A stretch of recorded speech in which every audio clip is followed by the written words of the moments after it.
नमस्कार सभी दोस्तों। आज के संभावना के इस ऑनलाइन सत्र में आप सभी साथियों का स्वागत है। आज हमारे साथ भंवर मेघवंशी जी जुड़े हैं, जो बहुजन विचारक हैं और एक लेखक, सामाजिक कार्यकर्ता और पत्रकार भी हैं। ये पहले MKSS के साथ जुड़े थे। संभावना संस्था में कई वर्कशॉप में युवाओं के साथ जातिगत मुद्दे और इससे संबंधित मुद्दों पर अपनी बातचीत रख चुके हैं। जिस तरह से आप सभी जानते हैं कि सामाजिक भेदभाव का असर जिस तरह से देखने को मिलता है, उस भेदभाव को रोकने के लिए ये लेखन और अन्य माध्यम के जरिए उन भेदभावों को रोकने की कोशिश इनकी जारी है। तो हम भंवर जी के साथ आज मेरिट और आरक्षण पर बात करने जा रहे हैं। मेरिट क्या है, कैसे काम करता है, तथा कथित क्या यह निम्न जाति के गरीब वर्गों के साथ और उच्च जाति वर्ग के गरीबों को बाहर रखता है। आरक्षण क्या है, राजनीतिक आरक्षण क्या है और अन्य दूसरे प्रकार के आरक्षण क्या है, जैसे धर्म आधारित, लिंग आधारित और प्रबंधन कोटा यानी मैनेजमेंट कोटा। तो इन सब पर जिस तरह से भेदभाव होता है, गैर बराबरी है। तो भंवर जी, आपका संभावना का इस ऑनलाइन सत्र में स्वागत है। आपका जूम और फेसबुक लाइव में जुड़ने के लिए शुक्रिया। अभी हम सत्र की शुरुआत कर सकते हैं। बहुत धन्यवाद बिंदु और मोहम्मद भाई और शशांक जी। संभावना के सभी साथियों को बहुत शुक्रिया, और जितने भी लोग इस लाइव में, इस जूम मीटिंग में सहभागी हैं, मैं आप सबका भी बहुत धन्यवाद देता हूं कि आपने इस बातचीत में रुचि दिखाई। संभावना में वैसे तो हर साल एक दो बार आकर के बात करना, आमने सामने बात करने का एक अवसर रहता है, और वो बहुत महत्वपूर्ण होता है जब आप लोगों के साथ आमने सामने बात कर सकें। लेकिन जो पेंडेमिक है और जिस तरह का अभी माहौल है, उसमें ज्यादातर चीजें हम ऑनलाइन कर रहे हैं, तो ये इसलिए ये बातचीत भी हमको ऑनलाइन करनी पड़ रही है। जैसा कि बिंदु ने कहा कि मेरिट और आरक्षण पर हम बात करेंगे। मुझे लगता है कि ये जो मुद्दा है, ये इतना ज्यादा ज्वलंत सा मुद्दा है कि इसको लेकर के समाज के विभिन्न वर्ग, समाज के जो विभिन्न वर्ग हैं वो काफी उबले हुए से रहते हैं। तो हम बात करेंगे मेरिट की भी, आरक्षण की भी, और भारत में जो जाति की पूरी व्यवस्था है उनकी भी। तो हम शुरुआत में 30 से 35 मिनट इस पर थोड़ी बातचीत कर लेंगे।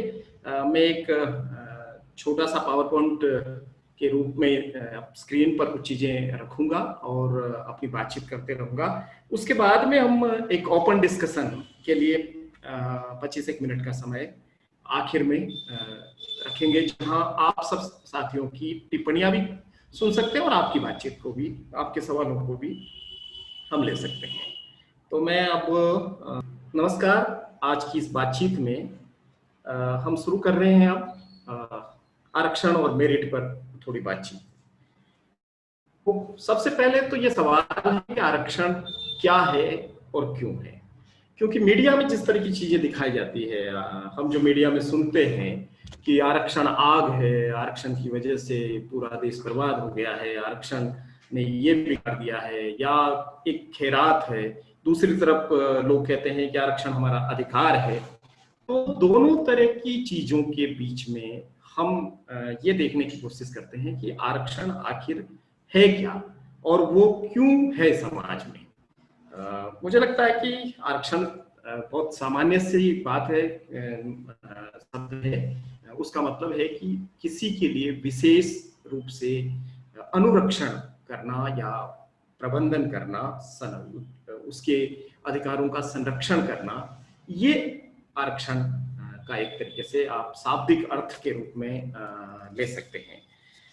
लेकिन आरक्षण का मतलब केवल नौकरियां देना भर नहीं है।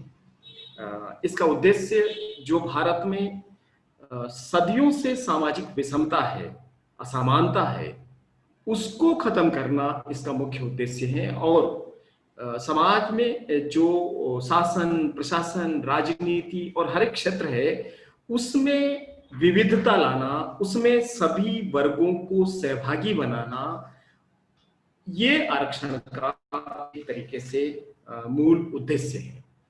चूंकि ये सामाजिक विषमता की वजह से है, जो जाति के आधार पे ऊंच नीच है, समाज में भेदभाव है, छुआछूत है, शोषण, अन्याय और अत्याचार है, उसकी वजह से कई जातियां बहुत ज्यादा दबी हुई रही और उन वंचित जातियों को, उन अछूत जातियों को, दलितों, आदिवासियों को समाज में कोई स्थान नहीं मिला, पढ़ने का अधिकार नहीं मिला, उनको व्यापार का कोई अधिकार नहीं था, संपत्ति रखने का कोई अधिकार नहीं था।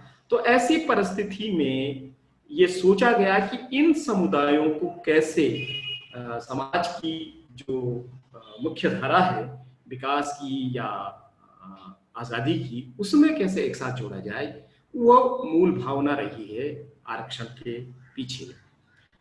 तो ये तो था कि आरक्षण क्या है और ये क्यों है। लेकिन एक और सवाल है, क्योंकि बहुत सारे लोगों को लगता है कि जाति के आधार पे क्यों है, या आर्थिक आधार पे क्यों नहीं है, और बहुत ज्यादा लोग इस बारे में बातचीत करते रहते हैं कि जाति के आधार पर आरक्षण खतरनाक है। उनको लगता है कि ये जाति के आधार पे नहीं होना चाहिए, ये आर्थिक आधार पे होना चाहिए। तो मेरा ये कहना है कि आरक्षण देखिए कोई गरीबी हटाओ प्रोग्राम नहीं है और न ही ये रोजगार गारंटी की योजना है। ये दरअसल कि इसको आर्थिक आधार पे दिया जा सके। और जो लोग आरक्षण के खिलाफ बात करते हैं वो तुरंत ये बात भी करना शुरू कर देते हैं कि अगर ये आर्थिक आधार पे हो तो हमें कोई दिक्कत नहीं है। मतलब जाति के आधार पर आरक्षण का होना लोगों को ठीक नहीं लगता है। अगर ये आर्थिक आधार पे चला जाए तो कई लोगों को लगता है कि ये ठीक होगा, और ऐसी कई मांगे अक्सर उठाई जाती है। तो अगर हम ये देखें कि जाति का जो आधार है वो आरक्षण का आधार जाति है, तो वो क्यों है? क्योंकि सारी प्रताड़ना की जड़ में जाति है। जातियां बनाई गई, जाति के आधार पे ऑक्यूपेशन तय किए गए, ऐसे पुश्तैनी कामों में लोगों को रखा गया, और पूरे तरीके से जातिगत आरक्षण। मुझे लगता है कि भारतीय समाज को आप देखेंगे, सनातन हिंदू समाज को आप देखेंगे, तो उसमें हजारों साल से जाति के आधार पर आरक्षण बना हुआ है कि जो जिस जाति में पैदा होगा उसी जाति के धंधे करेंगे और उनको विशेष अधिकार मिलेंगे। आप अगर पूरी वर्ण व्यवस्था को देखेंगे तो 3 वर्ण जो ऊपर के हैं उनको अधिकार प्राप्त हैं, और चौथा वर्ण जो है वो अधिकार विहीन है, उसके लिए कर्तव्य निर्धारित हैं। तो एक तरीके से अघोषित आरक्षण सदियों से समाज में विद्यमान रहा है। चीजें आरक्षित रही है। मंदिर में पूजा कौन करेगा ये आरक्षित था, जमीनें किसके पास थी रहेंगी, कौन जागीरदार होगा ये जाति के आधार पर आरक्षित था, किसको व्यापार का अधिकार होगा, पढ़ने का अधिकार किसके पास होगा, ये सारी चीजें आरक्षित रही है। और वो उसका नतीजा आज तक हम देखते हैं। आज भी समाज में लैंड होल्डिंग किनके पास है? आप किसी शहर में जाएंगे तो पोस्ट कॉलोनीज में बड़े बड़े बंगले किसके पास होते हैं, बड़ी फैक्ट्रीज के मालिक कौन हैं, जमीनें, सैकड़ों एकड़ जमीनें किसके पास है? तो आप कई बार देख सकते हैं कि जाति के आधार पे पहले से ही समाज न केवल विभाजित था बल्कि उसमें एक तरह का अघोषित आरक्षण भी था। और चूंकि उसकी वजह से बहुत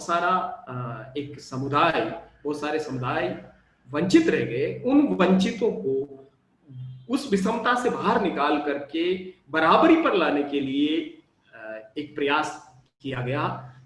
तो वो चूंकि जातिगत वंचना थी और उस जातिगत बहिष्करण से बाहर निकालना था, इसलिए जाति को आधार बनाया गया आरक्षण का। तो ये आप खास तौर पे ध्यान रखिएगा कि जाति का आधार क्यों बनाया गया। कई सारे लोगों का ये कहना है कि आरक्षण की वजह से जातिवाद बहुत बढ़ गया। इससे ऐसा लगता है कि शायद पहले कभी जातियां थी नहीं, जातिवाद भी नहीं था, और आरक्षण लागू हो गया, इस वजह से जातिवाद आ गया है। तो मैं इसमें एक समाजशास्त्री और लेखक और कश्मीर नामा नाम की किताब लिखी है उन्होंने। अशोक कुमार पांडे का एक कोटेशन उद्धृत करना चाहता हूं। उन्होंने बहुत खूबसूरत एक ट्वीट किया था जो मैं देख रहा था। उन्होंने कहा कि अगर आपको लगता है आरक्षण लागू होने से जातिवाद बढ़ा है, तो असल में आप ये कहना चाह रहे हैं कि थर्मामीटर आने के बाद लोगों को बुखार होने लगा है। तो ये समझने की जरूरत है कि आरक्षण ने जाति पैदा नहीं की, न जातिवाद पैदा किया। जातियां थी, जातिगत भेदभाव था और जातिवाद समाज में था। इस वजह से उसके उपचार के लिए आरक्षण की एक तरीके से व्यवस्था करनी पड़ी। तो ये ख्याल हमको रखना चाहिए। तो कई सारे लोग, आप अगर स्क्रीन पे देख पा रहे हैं, पंकज श्रीवास्तव का एक ट्वीट। उन्होंने कहा कि आरक्षण गरीबी उन्मूलन कार्यक्रम नहीं, सदियों से वंचित समाज को प्रतिनिधित्व का संवैधानिक उपाय है ताकि भारत एक राष्ट्र बन सके। ये समझने में आप जैसे मेरिटधारी पत्रकारों को अभी कितनी सदियां लगेगी। बेरोजगारी सरकार की नीतियों की देन है, उससे गिरबान पकड़ने में हाथ क्यों कांपते हैं। उन्होंने दरअसल एक ये जो आर्थिक आधार पर आरक्षण वाली बात है उसका कोई जवाब उन्होंने दिया है। तो खैर हम अब थोड़ी सी बात करें कि ये जो आरक्षण है ये संवैधानिक है या असंवैधानिक है, क्योंकि कई बार लोगों को लगता है कि ये संविधान की मूल भावना के विरोध में है। आपको अगर याद होगा, आप आरक्षण का इतिहास पढ़ेंगे तो भारत के संविधान का पहला अमेंडमेंट जो हुआ, पहला संविधान संशोधन जो हुआ, वो भी आरक्षण के विषय पर ही हुआ, क्योंकि मद्रास हाईकोर्ट में एक याचिका पेश की गई थी उस समय 1951 में कि आरक्षण जो है वो संविधान के समानता के मूलभूत अधिकार के खिलाफ है, ये भेदभाव करता है नागरिकों के मध्य में, इसलिए ये नहीं होना चाहिए। तब सुप्रीम कोर्ट में भी ये केस आया और अंत में संविधान में संशोधन किया गया और पहला संशोधन करके संविधान को एक तरीके से बनाया गया, संवैधानिक बनाया गया। मैं बहुत ज्यादा अनुच्छेदों की, धाराओं की और उनकी बात नहीं करूंगा। मैं मोटे मोटे तौर पर कुछ चीजें आपको बताना चाहूंगा। अगर आप भारत के संविधान को देखेंगे तो उसमें समानता जो है वो मौलिक अधिकार है। अस्पृश्यता का अंत किया गया, वो एक बराबरी लाने का प्रयास था। चूंकि आरक्षण असमानता को खत्म करने का और समानता को लाने का प्रयास है, इसलिए ये सारे जो संवैधानिक उपाय है ये बहुत जरूरी है।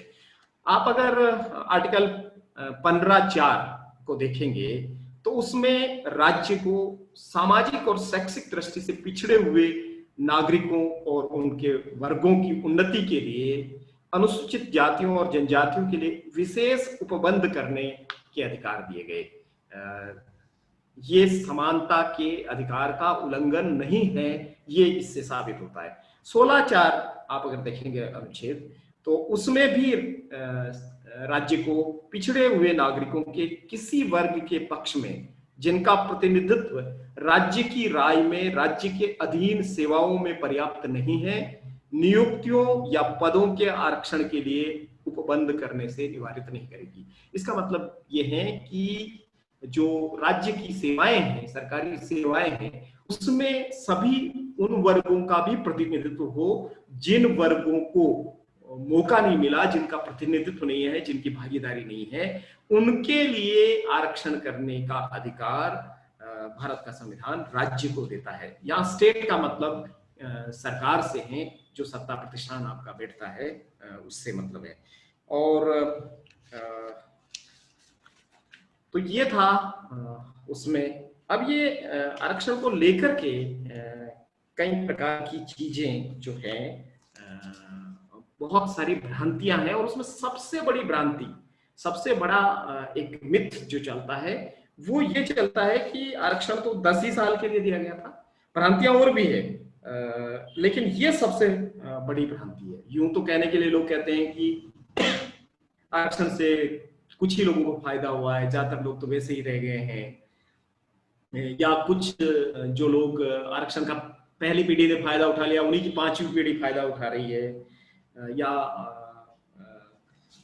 जिन वर्गों तक ये आरक्षण पहुंचना चाहिए वो अभी तक नहीं पहुंचा है। ऐसे कई कई प्रकार की चीजें कही जाती है, लेकिन एक बात जो लोगों के दिमाग में बैठ गई है वो ये है कि आरक्षण तो 10 ही साल के लिए लाया गया था, और उसको राजनीतिक कारणों से, वोट बैंक के कारण, दलितों आदिवासियों को तुष्टीकरण करने के लिए, पिछड़ों का अपीजमेंट करने के लिए बार बार बार बार बढ़ा दिया जाता है, ऐसा ज्यादातर लोगों का मानना है।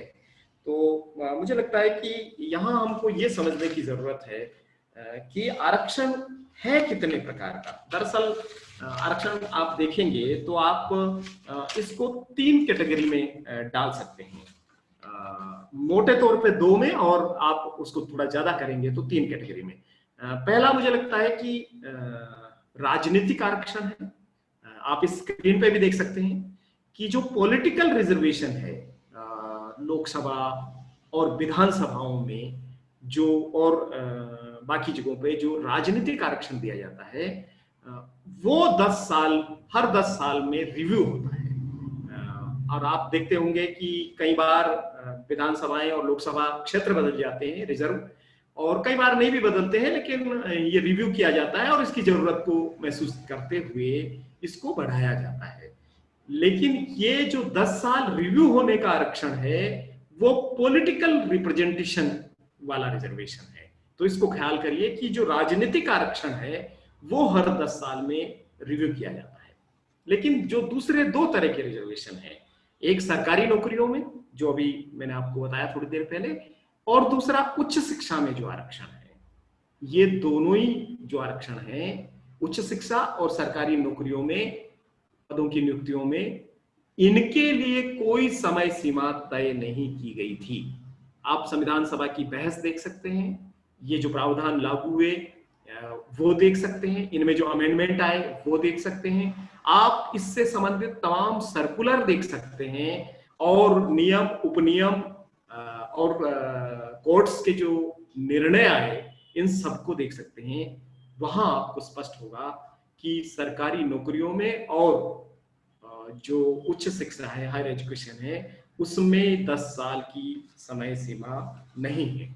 तो ये जरा ख्याल में जरूरी है। एक और चीज जो अक्सर कही जाती है कि भारत की तमाम प्रतिभाएं जो हैं वो डेड हो गई हैं और प्रतिभाओं को पलायन करना पड़ रहा है, वो बाहर विदेशों में जाकर के और रहना पड़ रहा है उनको, क्योंकि भारत में प्रतिभाओं के लिए कोई जगह नहीं बची है, क्योंकि यहाँ पर जो रिजर्वेशन की पद्धति है उसकी वजह से प्रतिभाएं मर जाती है, उनको मौका नहीं मिलता है, क्योंकि भारत में आरक्षण की व्यवस्था है। इससे ऐसा लगता है कि जैसे केवल भारत ही एक ऐसा देश है जहां पर रिजर्वेशन जैसी व्यवस्था है, और देशों में ऐसा कुछ भी नहीं है। लेकिन मैं आपको कहना चाहता हूं कि दुनिया भर की चीजों को आप अगर स्टडी करेंगे तो तकरीबन 25 देश हैं जहां पर अफर्मेटिव एक्शन एक नेशनल पॉलिसी के रूप में लागू है। आप अगर अमेरिका में इसको देखेंगे तो ये अफर्मेटिव एक्शन के नाम से कहा जाता है, यूरोप में इसको पॉजिटिव एक्शन कह करके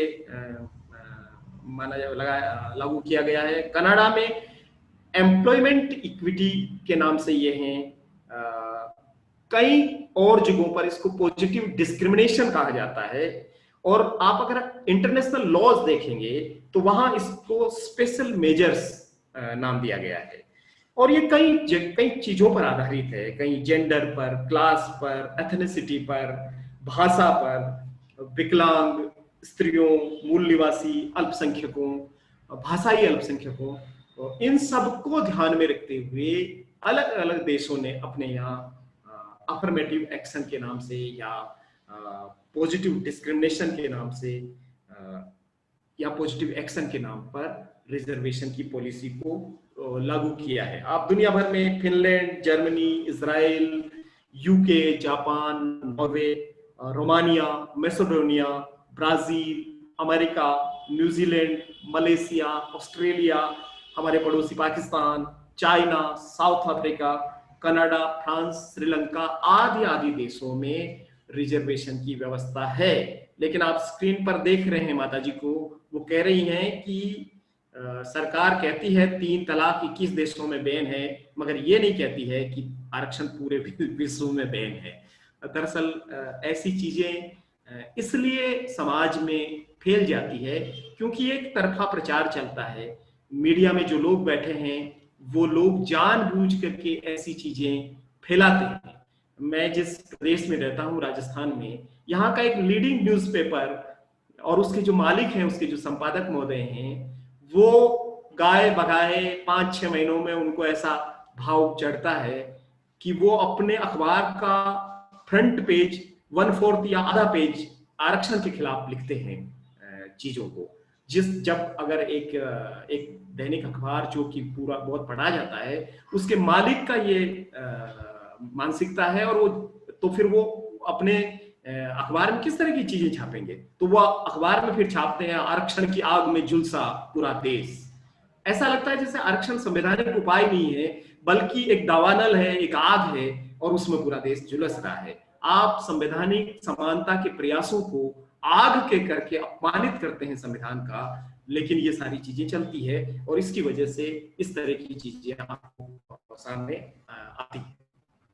अब ये जो चीजें खासतौर पे चूंकि ये सत्र में मेरिट पर भी हमको थोड़ी बात करनी है, तो हम उस तरफ आगे बढ़ते हैं कि क्योंकि ये कहा जाता है कि आरक्षण योग्यता, प्रतिभा और जो दक्षता है, जो मेरिटोक्रेसी है, जो मेरिट है, उसको कहा जाता है, और उसकी वजह से कई अयोग्य जो लोग हैं वो एक तरीके से सामने आ जाते हैं, मुख्य जगहों पर आ जाते हैं।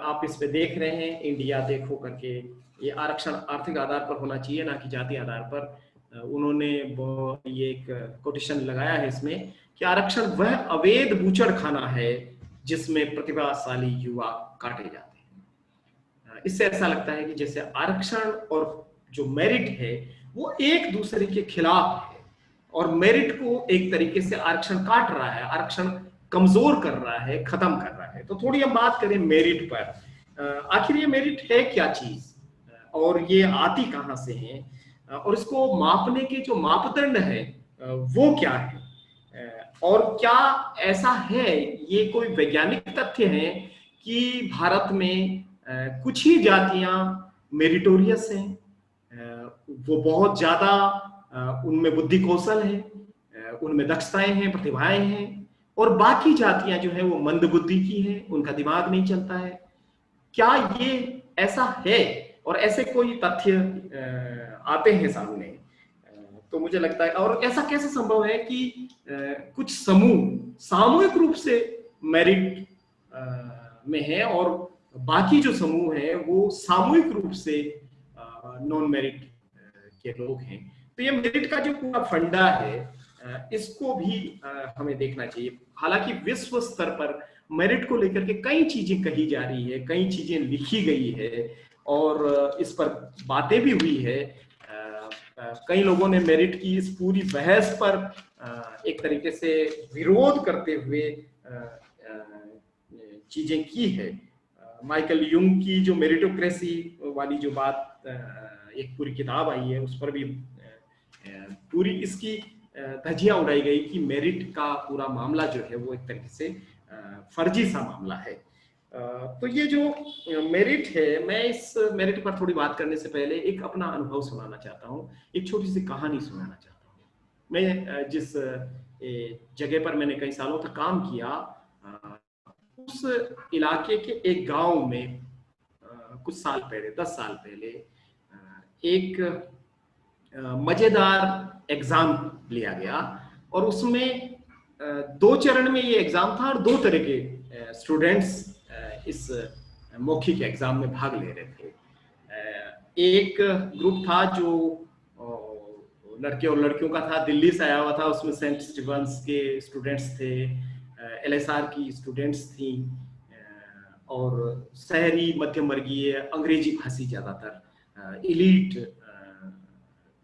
तबके के बच्चे आए हुए थे, और उन्होंने बामुश्किल पहली बार गांव देखा, और वो एक इंटर्नशिप के लिए गांव में आए थे।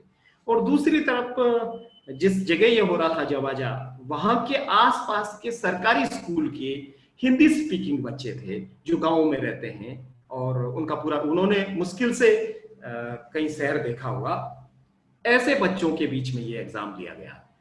तो इस एग्जाम के पहले चरण में जो सवाल पूछे गए वो ज्यादा शहरों से संबंधित थे, शहरी रहन सहन, शहरी खान पान। उसमें मैकडोनाल्ड की बात थी, पिज्जा बर्गर के बारे में चर्चा हो रही थी। उसमें ऐसे अंग्रेजी के लेखकों के बारे में बातें हो रही थी जिनके बारे में शायद आम बच्चे, गांव के बच्चे जानते भी नहीं थे, उन्होंने सुना भी नहीं होगा उनके बारे में। और ज्यादातर जो शब्द भी थे वो अंग्रेजी के शब्द थे। वो सवाल, उन चीजों के बारे में जब सवाल किए गए तो ये शहरी बच्चों ने फटाफट उत्तर दिए, तुरंत तुरंत तुरंत, क्योंकि वो उनसे जुड़े हुए, उनकी जिंदगी से जुड़े हुए, उनके शिक्षण से जुड़े हुए, उनके परिवेश से जुड़े हुए सवाल थे। लेकिन ये जो गांव के बच्चे थे ये केवल मुंह ताकते रह गए, इनको किसी सवाल का ठीक से जवाब ही नहीं आ रहा था। तो पहली बात तो जवाब दे नहीं पा रहे थे, दिए तो भी गलत जवाब दे रहे थे। तो पहले चरण की परीक्षा का रिजल्ट ये रहा कि सारे शहरी बच्चे योग्य साबित हुए, मेरिट में आए कई सारे, और ये जो गांव के बच्चे थे ये बिल्कुल अयोग्य साबित हुए, मतलब सारे फेल हो गए एक तरीके से, क्योंकि इनको इनमें से किसी को जवाब नहीं आ रहा था। एक छोटे से ब्रेक के बाद इस प्रक्रिया को दोबारा दोहराया गया और दूसरी बार दूसरे चरण में जो सवाल पूछे गए वो सवाल गांव के जनजीवन से संबंधित थे। पशुपालन, खेती, किसानी, कुएं पर क्या चरस चलाया जाता है, चरस में किस तरह के उपकरण काम में लिए जाते हैं, हाल में क्या चीज लगती है, बैलों को हाँकते वक्त हाथ में जो लकड़ी होती है उसको क्या कहते हैं, क्या बोया जाता है, कब बोया जाता है, क्या ध्यान रखा जाना चाहिए, इन सब चीजों के बारे में सवाल थे। पशुओं को कौन सी बीमारी होती है, उनको दूध कब कम होता है, ज्यादा कब दूध देते हैं, जब प्रसव करते हैं पशु तो पहला दूध जो आता है उसको क्या कहते हैं। जब ये सवाल पूछे गए तो इनके जवाब इन ग्रामीण बच्चों ने बहुत फटाफट फटाफट दिए। सारे बच्चे ग्रामीण जो थे वो पास हुए, मेरिट में आ गए, और ये जो शहर के बच्चे थे ये केवल मुंह फाड़ के देख रहे थे, क्योंकि उन्होंने ऐसी चीजें सुनी नहीं थी, ऐसे शब्द ही नहीं सुने थे, ऐसी चीजें देखी ही नहीं थी। तो अंत में जब दोनों तरफ की बातें करने के बाद में हम सब बच्चों के साथ बैठे तो दोनों तरफ के बच्चों का समझ जो 1 घंटे पहले था और बाद में जो बात हुई उसमें बदल गया, क्योंकि इनको समझ में आया कि जो सवाल पूछे गए वो ऐसे सवाल थे जो हमारी जिंदगी से जुड़े हुए नहीं थे, हमने कभी सुना ही नहीं, तो हम कैसे उसका जवाब दे सकते हैं। तो मित्रों, मुझे कई बार लगता है कि हमारी जो पूरी मेरिट की बहस है वो भी दरअसल इसी तरह की है, क्योंकि एक तरफ वो बच्चे हैं जो अपने घर से निकलते हैं, घर उनका एयर कंडीशन होता है, वहां तमाम चीजें हैं, उनको पढ़ने की सुविधाएं हैं, कोई दिक्कत नहीं है उनकी जिंदगी में, और वो एक एयर कंडीशन गाड़ी में बैठते हैं, एक स्कूल में जाते हैं वो एयर कंडीशन होती है, उसमें जो दोपहर का खाना आता है वो भी किसी एयर कंडीशन रेस्टोरेंट से आता है, उनको जब जो चाहिए ट्यूशन करने के लिए ट्यूटर उपलब्ध हैं, ऑनलाइन चीजें पढ़ सकते हैं, तमाम सुविधाएं उनको हैं, और उनका ऐसा परिवेश है, उनकी 4-4, 5-5, 7-7 पीढ़ियों में पहले से ही कोई पढ़े लिखे लोग हैं, कोई दिक्कत नहीं है, उनको गाइड करने वाले लोग हैं ये बच्चे।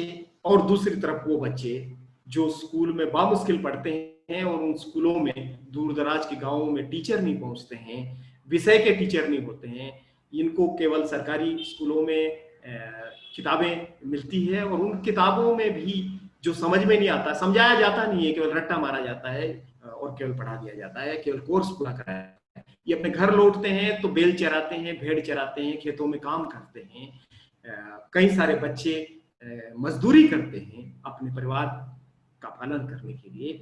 इन बच्चों और उन डीपीएस के बच्चों के बीच में आप मेरिट की बहस छेड़ेंगे तो मुझे लगता है कि यह अन्याय है उन बच्चों को जो बिल्कुल ऐसी पृष्ठभूमि से आते हैं जिनको कोई सुविधा भी नहीं मिल रही होती है।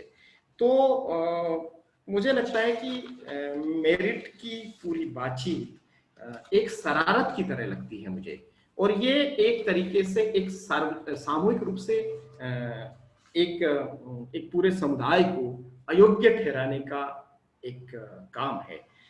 और आखिर हमें ये भी तो देखना पड़ेगा कि अलग अलग लोग अलग अलग तरीके की चीजों में दक्ष हो सकते हैं। मैं आपको एक उदाहरण बताऊं कि हमारे राजस्थान में एक कम्युनिटी है जो सपेरा कहे जाते हैं, स्नेक चार्मर्स हैं।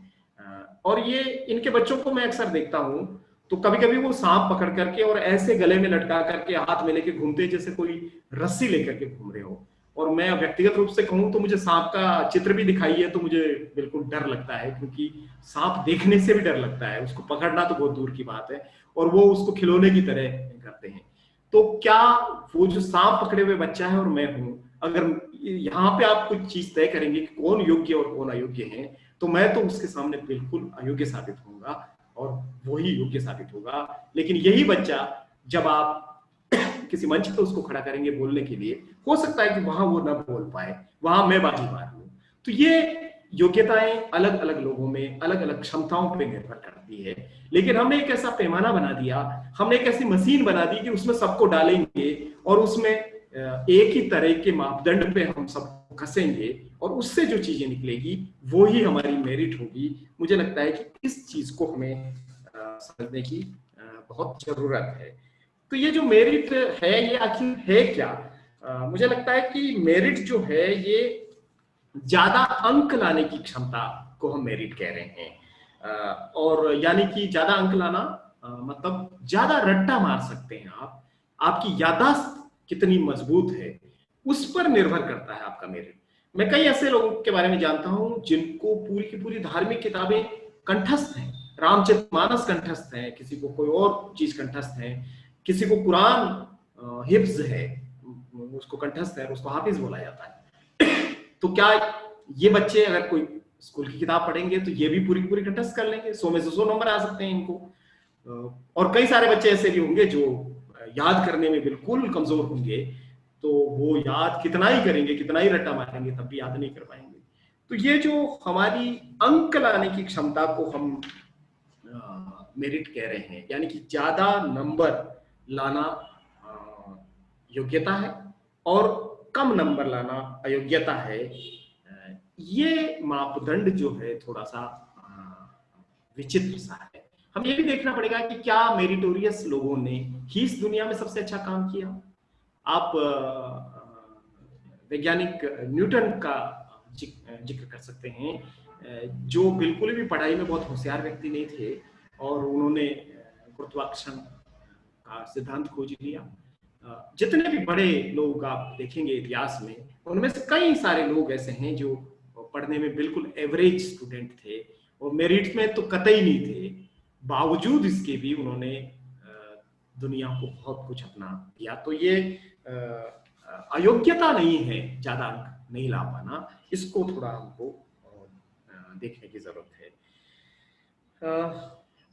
ये भी हमें सवाल उठाना चाहिए कि क्या मेरिट कार्य क्षमता को प्रभावित करती है? क्या मेरिटोरियस लोग ज्यादा संवेदनशील होते हैं, ईमानदार होते हैं, अकाउंटेबल होते हैं, इनोवेटिव होते हैं, या वो भी वैसे ही होते हैं जैसे बाकी के लोग?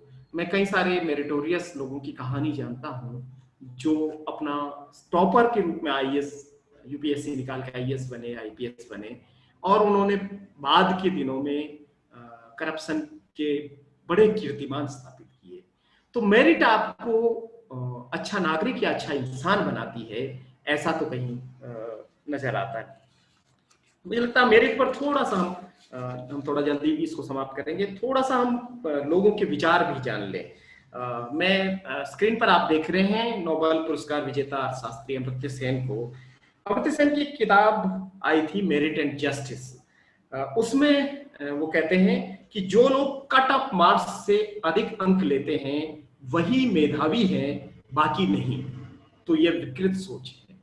अगर विविधता और अनेकता को तरजीह नहीं दी गई तो हमारा समाज असमानता के चंगुल में फंस जाएगा, उससे बाहर नहीं निकल पाएगा। अमर्त्य सेन कह रहे हैं कि कट ऑफ मार्क्स से अधिक अंक लाना मेधावी होने की निशानी नहीं है। एक और साथी को मैं यहाँ कहना चाहता हूँ, वरुण ग्रोवर, आप जानते होंगे, गीतकार, कवि और पटकथा लेखक। मैं उनको इंडियन एक्सप्रेस में पढ़ रहा था। उन्होंने लिखा, योग्यता के निष्पक्ष आकलन के लिए लेवल प्लेइंग फील्ड जरूरी है। मान लीजिए कि एक वंचित परिवार का एक दलित बच्चा है जिसे बचपन में न तो पीने का साफ पानी मिला, न उसके घर में बिजली की आपूर्ति नियमित थी और ना ही स्वास्थ्य सुविधाओं तक उसकी पहुंच थी। स्कूल में भी वह डरा सहमा सा रहता था, क्योंकि उसे आशंका रहती थी कि कहीं उसकी जाति के बारे में उसके सहपाठियों को पता न चल जाए। यह भी हो सकता है कि उसकी जाति के बारे में पता रहने के कारण उसे अपने साथियों की दादागिरी का सामना करना पड़ा हो और उसके साथ उसके शिक्षक और सहपाठी भेदभाव करते हों। क्या ऐसे बच्चे से यह अपेक्षा की जा सकती है कि वह एकेडमिक क्षेत्र में झंडे गाड़ देगा, वह भी तब जब हमारी व्यवस्था में रटने की क्षमता ही परीक्षा में प्रदर्शन का पर्याय होती है। इस बारे में हम सुप्रीम कोर्ट ऑफ इंडिया के जस्टिस चंद्रचूड़ सिंह को भी मैं यहाँ उद्धृत करना चाहता हूँ, जिन्होंने पदोन्नति में आरक्षण के एक मामले में 2018 में कर्नाटक सरकार और वर्सेस याची, उस मामले में उन्होंने जो फैसला दिया उसमें एक महत्वपूर्ण बात लिखी। जस्टिस चंद्रचूड़ सिंह कहते हैं, अनुसूचित जाति एवं जनजाति को आरक्षण दिया जाना मेरिटोक्रेसी यानी मेरिट को प्राथमिकता वाली व्यवस्था के सिद्धांत के खिलाफ नहीं है। मेरिट को संकुचित दायरे में नहीं रखा जा सकता है और इसे महज परीक्षा में रैंक के तौर पर ही नहीं देख सकते। इसे समाज में समानता को बढ़ाने के तौर पर भी देखना चाहिए। इसके अलावा लोक प्रशासन में विविधता का ख्याल भी रखा जाना चाहिए। तो ये थे जस्टिस चंद्रचूड़ सिंह। एक मजेदार ट्वीट किया आप नेता और पूर्व पत्रकार आशुतोष ने। आशुतोष ने ये ट्वीट तब किया जब कमजोर आर्थिक पृष्ठभूमि के सामान्य वर्ग के लोगों को 10% रिजर्वेशन दिया गया। उसके बाद उन्होंने ये ट्वीट किया, आप स्क्रीन पे पढ़ सकते हैं कि जैसे ही सवर्णों को 10% आरक्षण मिला, मेरी बात होनी बंद हो गई। जब दलितों पिछड़ों को आरक्षण मिला तो सारे सवर्ण पत्रकारों बुद्धिजीवियों ने सिर आसमान पर उठा लिया था कि देश तबाह हो जाएगा। मेरिट मेरिट मेरिट रटते थे और अब कहते हैं ऐतिहासिक। तो मुझे लगता है कि आप सब लोगों ने भी इसको देखा होगा कि जब ये 10% ESW को रिजर्वेशन दिया गया तब सबने इसको ऐतिहासिक फैसला बताया और महज 24 घंटे में ये दे दिया गया। न इसकी कोई बड़ी डिमांड थी, न कोई आंदोलन हुआ, न कोई चीज हुई, लेकिन ये मिल भी गया। और मिलने के बाद वही मीडिया जो रिजर्वेशन को गालियां देता था, आरक्षण को आग बताता, मेरिट को प्रतिभाओं के और उसके मेरिट को हानि पहुंचाने वाला बताता था, उसने इस आरक्षण को एक तरीके से ऐतिहासिक फैसला बताया और उसके बाद मेरिट की जो बहस है वो मीडिया से अचानक गायब हो गई। तो आप देख सकते हैं कि ये मेरिट की जो बहस चलाई गई थी, एक तरीके से इसके पीछे का मकसद था कि एक बड़े वर्ग को मंदबुद्धि साबित करना और अयोग्य साबित करना कोटे से आने वाले लोगों के बारे में। क्या वाकई ये ऐसा है कि उच्च शिक्षा में आरक्षण की वजह से गलत लोग आ रहे हैं, खासतौर पे गलत इंजीनियर आ रहे हैं, ऐसे इंजीनियर आ रहे हैं जिनके तुरंत उनके बनवाए हुए पुल तुरंत गिर जाते होंगे, ऐसे टीचर बन रहे हैं जो जिनके पढ़ाए हुए बच्चे 100% फेल हो जाते होंगे, या ऐसे डॉक्टर्स आ रहे हैं आरक्षित कोटे से जो ऑपरेशन करते होंगे और सुई धागा और कैंचियां पेट में छोड़ देते होंगे, या उनके ऑपरेशन थिएटर से लोग मरे हुए ही बाहर निकलते होंगे। क्या ऐसा है? ऐसी स्थिति है? ये आप पढ़ रहे हैं, इसमें कह रहे हैं WHO कह रहा है कि भारत के 53% डॉक्टर लायक नहीं है। उन्हें कौन कहे कि हमारे यहाँ डॉक्टर योग्यता से नहीं, भीम बाबा के संविधान से बनते हैं। ये तंज है, ये व्यंग है कोटे से आने वाले डॉक्टरों के बारे में। लेकिन मैं यहाँ टाइम्स ऑफ इंडिया की एक रिपोर्ट को बताना चाहता हूँ।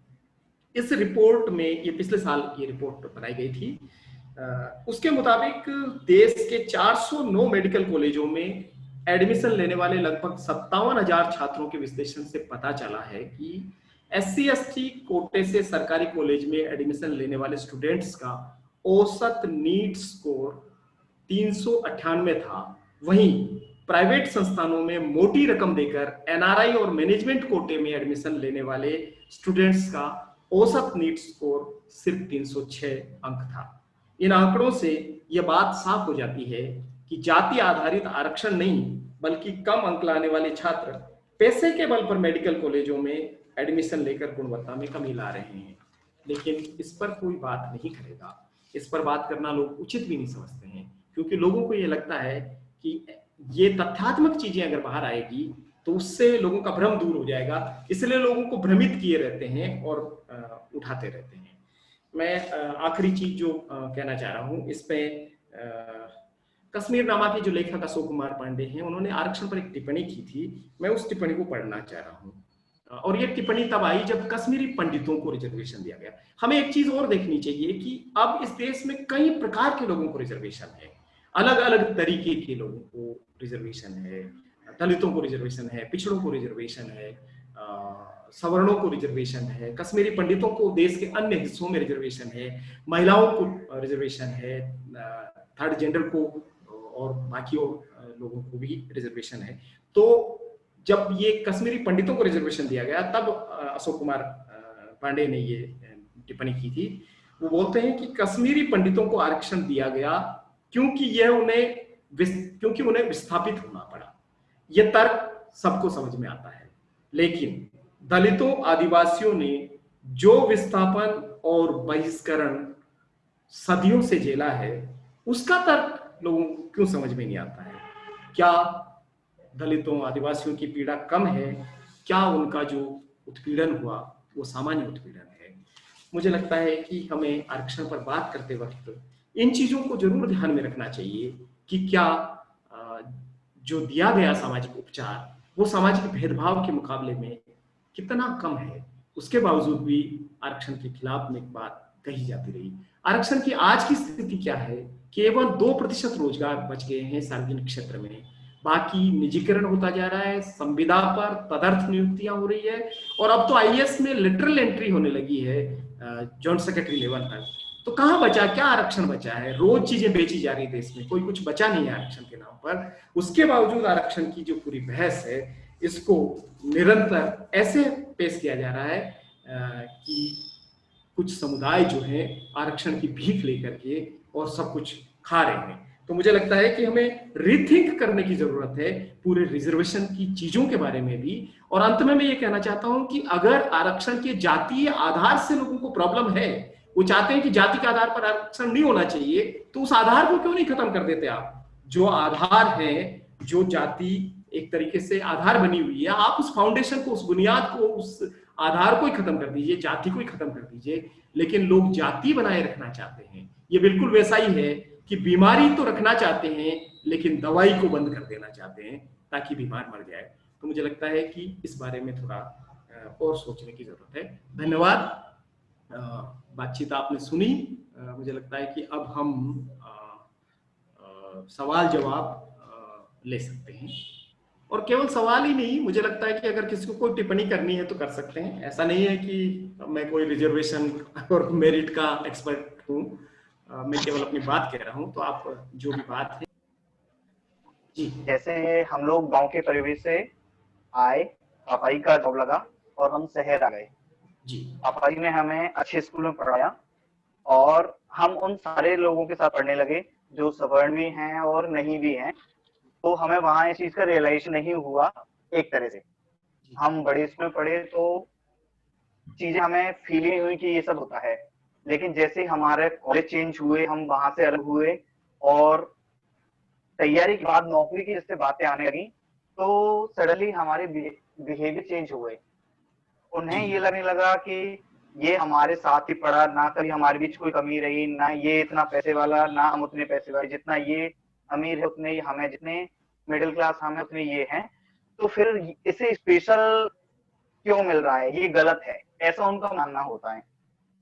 और इसे नैतिक तौर पे अगर देखें, हम प्रेजेंट के तौर पे बात करें, तो जब ये क्वेश्चन वो मुझ पे रखते हैं तो मेरी नैतिकता भी मुझसे कहेगी कि हाँ, ये दोनों मेरे साथ ही पढ़े हैं, हमने एक सी शिक्षा ग्रहण की है, एक सा हमारा, तो फिर मुझे स्पेशल ट्रीटमेंट मुझे क्यों मिल रहा है? इस पर मेरा जवाब मुझे समझ नहीं आता है कि मैं क्या दूं, क्योंकि नैतिकता एक तरफ अलग बोलती है और जब मैं अपना वो सामाजिक उठा के देखता हूँ, जितना ज्यादा शोषण रहा, जिसके कारण आज हमें ये सब मिल पा रहा है, वो इसे जस्टिफाई करता है कि हाँ ये जरूर है। लेकिन नैतिक मूल्यों पे आता हूँ कि हम दोनों में अब डिफरेंस क्या है, तो इसे मैं किस तरह समझूं, और अगर समझाने की बारी आए तो किस तरह समझाऊं उसे मैं। मुझे लगता है कि अविनाश जी, ये एक व्यक्ति का इश्यू नहीं है। हो सकता है कि आपने जो कहा कि आप गांव से निकले, शहर में आए, आपको एक अच्छा एजुकेशन मिला और एक आर्थिक पृष्ठभूमि भी आपकी बेहतर रही, लेकिन ऐसे कितने उदाहरण आप देखेंगे जहां पर ऐसा मौका लोगों को मिल पाता है जो मौका आपको मिल पाया। ये व्यक्ति टू व्यक्ति पर वो नहीं निर्भर करता है। एक ऐसी पॉलिसी है जो सामूहिक रूप से समुदायों को ऊपर उठाने के लिए की गई है। हो सकता है कि आप और आपसे भी बेहतर कुछ लोगों को ये मौका मिल रहा होगा, जो अच्छे कॉलेजेस में जा रहे हैं, अंग्रेजी भी पढ़ रहे होंगे और उनको कोई कमी नहीं होगी, उनके परिवारों में भी बहुत बेहतरीन आर्थिक परिस्थितियां होगी। लेकिन जो बड़ा समुदाय है वो अभी भी क्या फेस कर रहा है, एक तो ये सवाल है। दूसरा ये है कि आप को जाति के आधार पर चीजें शायद स्कूल में नहीं भुगतनी पड़ी होंगी, लेकिन आप जहां रहते हैं वहां, और आप जो भावी जीवन में जा रहे हैं, आप जहां नौकरी भी करने वाले होंगे, वहां आपके साथ किसी प्रकार का जातीय भेदभाव नहीं होगा, उत्पीड़न नहीं होगा, इसकी क्या कोई गारंटी है क्या? तो मुझे लगता है कि ये एक संरक्षण है आप और आप जैसे हम तमाम समुदायों के लिए, तो उस रूप में उनको भी समझना पड़ेगा और इतना भी परेशान होने की जरूरत मुझे लगता है कि उनको भी नहीं है, क्योंकि ये पहला ही मौका है ना। आपको इतना असहज कैसे हो गया? मैं कई बार सोचता हूँ कि 70 साल में ये देश इतना असहज कैसे हो गया? सदियों से लोग असहज नहीं हुए, कितने पीढ़ियों से हमारे लोग क्या क्या चीजें नहीं कर रहे हैं, क्या क्या उनको झेलना पड़ रहा है, आज भी लोगों को झेलना पड़ रहा है। हो सकता है कि आप गांव छोड़ करके शहर में आ गए, लेकिन आपके रिश्तेदारों को ये सारा चीजें झेलनी पड़ रही होंगी अपने इलाकों में, गाँव में, जहां से आप निकल के आए। आप वो समुदाय अभी भी इतना असहज नहीं हुआ जितना ये असहजता आ गई। और जब आपको ये बुरा नहीं लगता है अविनाश जी कि मंदिरों पर कोई एक ही समुदाय काबिज है और वो पीढ़ी दर पीढ़ी 15, 20, 25 पीढ़ी से हैं, उसके बावजूद आप उसके साथ अच्छा व्यवहार करते हैं, आपका व्यवहार उनके प्रति नहीं बदलता है, तो केवल रिजर्वेशन ले लेने मात्र से आपके प्रति कैसे बदल जाता है उनका व्यवहार? तो मुझे लगता है कि इसको देखिए दोनों तरीके से देखने की जरूरत है। मुझे बहुत अच्छा लगा कि आपने इसमें नैतिकता के सवाल को उठाया और आपने अपने आप पर उसको रखा। और मैं कई बार इसी तरीके से सोचता हूँ। मैं ज्यादातर उन साथियों के साथ चर्चा करने जाता हूँ जो एंटी रिजर्वेशन है, और मैं ये कहता हूँ कि देखिए मैं प्रो रिजर्वेशन हूँ, आप एंटी रिजर्वेशन है, लेकिन हम संवाद करें, हम बात करें। और ये बहुत अच्छी बात है कि आपके मन में ये प्रश्न उठा और आप उनसे उनकी पीड़ा को भी आप जाने, आपकी पीड़ा को भी वो जान पा रही हैं क्या? मुझे लगता है कि जब हम एक दूसरे की पीड़ाओं को जानते हैं, एक दूसरे को समझने की कोशिश करते हैं, तो हम एक बेहतर बीच के रास्ते पर आते हैं। वो जो कह रहे हैं कि आरक्षण खैरात है और ये जो कह रहे हैं कि आरक्षण अधिकार है, मुझे लगता है कि उसके बीच में कहीं हमें खड़ा होना पड़ेगा, जहां हमको देखना पड़ेगा कि आरक्षण एक उपचार है और वो बीमारी खत्म हो जाएगी तो शायद वो खत्म हो जाएगा। जैसे अभी पेंडेमिक चल रहा है, आप नहीं संक्रमित है, फिर भी आपको कई सारी चीजें करनी पड़ रही है, मास्क लगा के बाहर निकलना ही पड़ रहा है। आप कह सकते हैं कि मुझे तो नहीं है, मेरी इम्यूनिटी भी बहुत अच्छी है, मैं क्यों लगाऊं मास्क, लेकिन लगाना पड़ रहा है क्योंकि अभी वो व्यवस्था है। तो मुझे लगता है कि ये व्यवस्था है, उस व्यवस्था और वो संवैधानिक व्यवस्था है, उसमें नैतिक रूप से ऐसा कुछ भी गिल्ट फील करने जैसा मुझे लगता नहीं कि किसी को कैटेगरी के नाम पर वो ह्यूमिलेट करे। लेकिन ये केवल अकेला उदाहरण नहीं है कि कोटे, कैटेगरी और जाति के नाम पर अपमानित करने का एक पूरा व्यवस्था इस देश में है। आप अगर समाज में भी देखेंगी तो ये है कि कुछ जातियों को तो हम नाम भी गालियों के रूप में लेते हैं। जाता है उनका मतलब जब हमको कोई गाली देनी होती है और हमको गाली तुरंत याद नहीं आ रही है तो हम उन जातियों का नाम ले लेते हैं, तो गालियों का पर्याय बन जाती है वो गालियां। तो जो समाज सदियों से ऐसा अपने ही लोगों को गाली के रूप में नाम के पुकार करके अपमानित करता रहा हो, उससे आप ये उम्मीद कर सकते हैं कि वो कैटेगरी के नाम पर, कोटे के नाम पर, कास्ट सर्टिफिकेट के नाम पर अपमानित करेगा और ऐसी चीजें करेगा। लेकिन मेरा ये मानना है कि ऐसी तमाम चीजों को स्वीकार करने की जरूरत नहीं है, इनको बर्दाश्त करने की भी जरूरत नहीं है। इनके खिलाफ कानूनी कार्रवाई की जा सकती है। और वो जो टीचर थे जिन्होंने ये कहा कि आप कैटेगरी की वजह से आ गई, उसकी शिकायत की जा सकती है। हो सकता है कि उन्होंने जो नया कास्ट सर्टिफिकेट मांगा हो वो एक तकनीकी कारण हो सकता है।